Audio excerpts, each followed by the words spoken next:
What's up, YouTube friends and all of fans of the DJ Jack Show?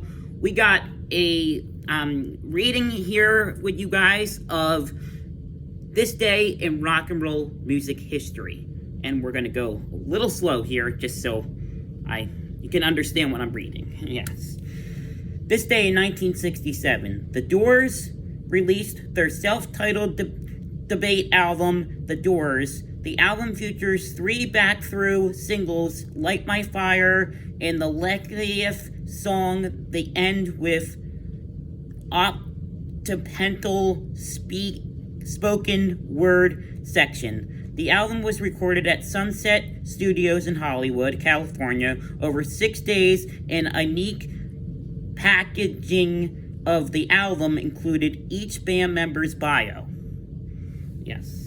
This day in 1967, the Doors released their first album, which was basically called The Doors, and it had their first big hit, which was Light Up My Fire, which was the long version. You probably all have heard Light Up My Fire if you listen to Classic Rock 102.9. They usually play the long version. It's a great song, Light Up My Fire. Really, really good.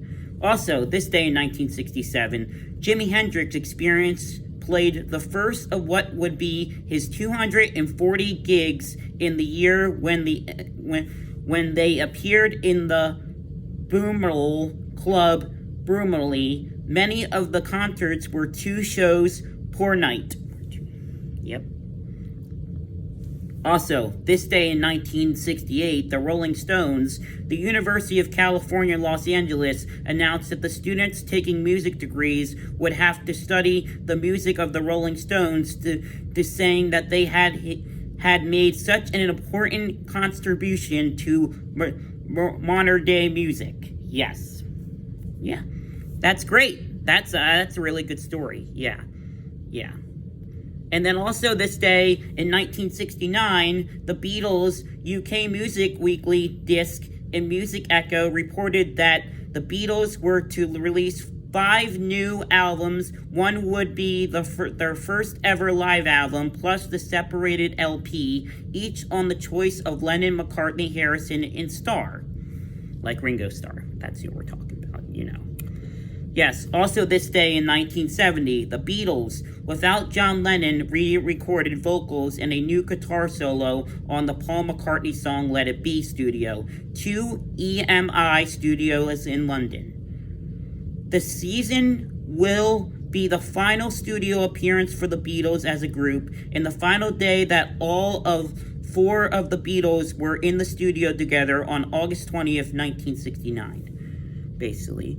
Also, this day in 1974, Bruce Springsteen played his first of three-night run at Jose's Place in Cambridge, Massachusetts, supported by Peter Johnston and the Manic Depressives. On the ticket, it stated, because of the energy crisis, all or outside lights, except for one, would be shut off.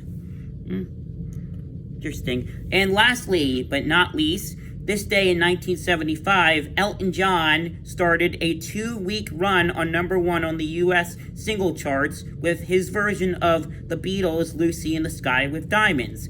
His third #1, the song featured John Lennon on guitar. And that is today's music of rock and roll music history.